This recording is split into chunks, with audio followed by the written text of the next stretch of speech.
The Mazda MX-5 Miata has carved out an utterly unique and perfect place in the automotive world. Everyone knows someone who loves a Miata. When someone buys a Miata, you understand why, and you can see yourself making the same decision someday.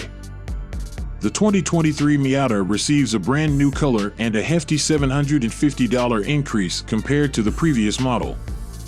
So let's look at 10 things you need to know before buying the 2023 Mazda MX-5 Miata. The Mazda MX-5 Miata is part of the ND generation, which came out in 2015, and the powertrain comes with no changes. The 2-liter Skyactiv G naturally aspirated dual overhead camshaft motor in the Miata can produce an impressive 181 horsepower and 151 pound-feet of torque. This motor is known for its excellent refinement and free-revving nature, making it a favorite amongst American car buyers. This motor produces its peak torque of 151 pound-feet at a very low 4,000 RPM, making it easy to drive around the cities. You don't need to mash on the gas pedal to extract the potential of the powertrain. This also helps the Miata to be an excellent proposition on the racetrack. The top-end performance is superb for the size of the engine. It could do 0 to 60 miles per hour in 6.5 seconds and achieve a quarter-mile time of 15.1 seconds at 94 miles per hour.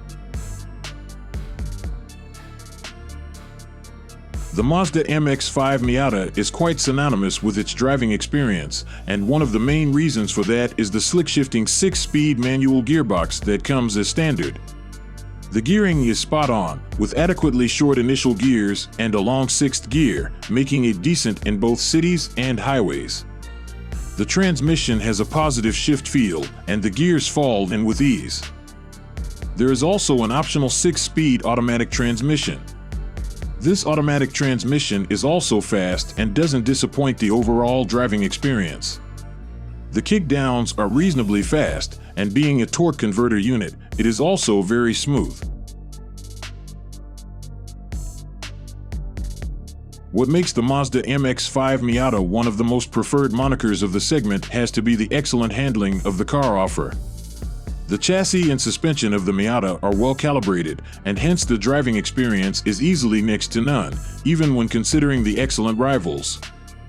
This is a car that needs to be driven around a racetrack, and even with a puny 2-liter motor, it offers a surreal amount of fun. Take the corners a bit enthusiastically, and the car holds onto the road like a leech. There is more than enough grip, and the electronic power steering offers an insane feel and feedback, and the suspension is adequately stiff. The Mazda MX-5 Miata comes with a double wishbone front suspension and a multi-link rear suspension setup. It gets coil springs and front and rear's anti-roll bars as standard. Since this car is made for fun, the ride quality is on the stiffer side. As a result, driving through the city streets is not as comfortable as the rivals of the segment. Take Miata above 50 miles per hour, and you will appreciate how well the car drives at higher speeds.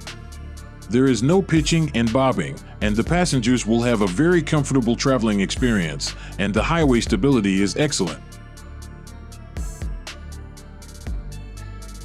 The gas mileage is one area that would surely surprise many prospective buyers. With the 2-liter naturally aspirated motor mated to the 6-speed manual gearbox, the Miata can return 26 miles per gallon in the city and 35 miles per gallon on the highway, which equates to combined gas mileage of 30 miles per gallon. With an 11.9-gallon fuel tank capacity on offer, the MX-5 Miata also does about 309 miles of city range and 416 miles of highway range. Even though the gas mileage is better than the rivals, with a slightly smaller tank capacity, the range is a bit. If you opt for the automatic version, the fuel efficiency could be slightly lower than the manual version. You will be disappointed if you expect it to be refined like some of the regular cars that are available at the same price tag.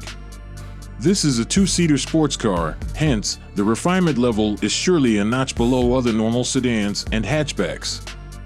The tire and road noise is on the higher side in the Miata, which can be associated with the lower sound deadening materials in this convertible.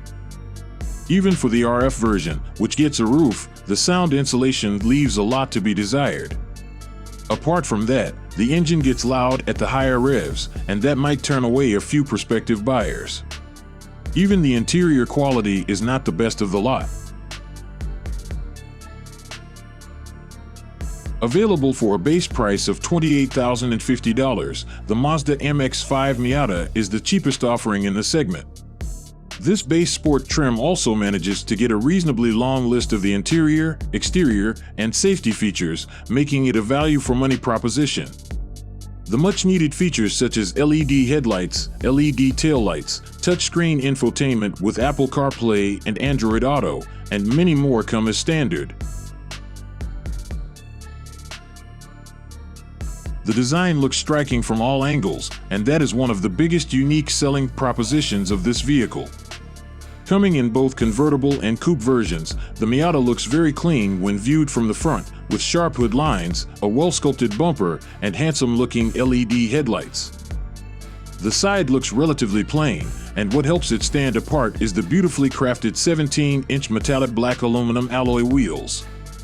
The slight fender flares and the reasonably wide 205-section tires give character too. Apart from that, it also gets 8 exterior colors, 2 rooftop colors, and an appearance package, all of which help it to stand out very well. The Miata comes with 11-inch front and rear rotors, all of which are ventilated. The braking features like ABS with EBD, brake assist, and hill hold control are also on board. The braking has always been a strong point of the current generation of the MX-5 Miata, and the same ethos is carried forward to this iteration. The bite is sharp, and the brakes are more than powerful enough to make the car stop at high speed. It doesn't lose control under hard braking, which could be a problem with the older generation Miatas. Apart from that, the brake fade is well under control, and even after a hard track session, the brakes hold up pretty well. Coming with a 7-inch touchscreen infotainment system that can also be easily controlled by the rotary knob and buttons on the center console. Even though the display is pretty small for this day and age, it gets all the features like Apple CarPlay, Android Auto, CD player, Bluetooth, and many more.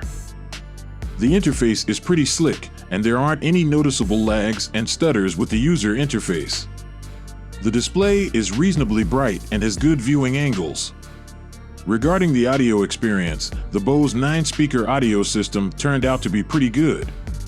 Even though it is a bass-heavy system, the mids and high-frequency audio output doesn't sound very muddy with a bit of tweaking.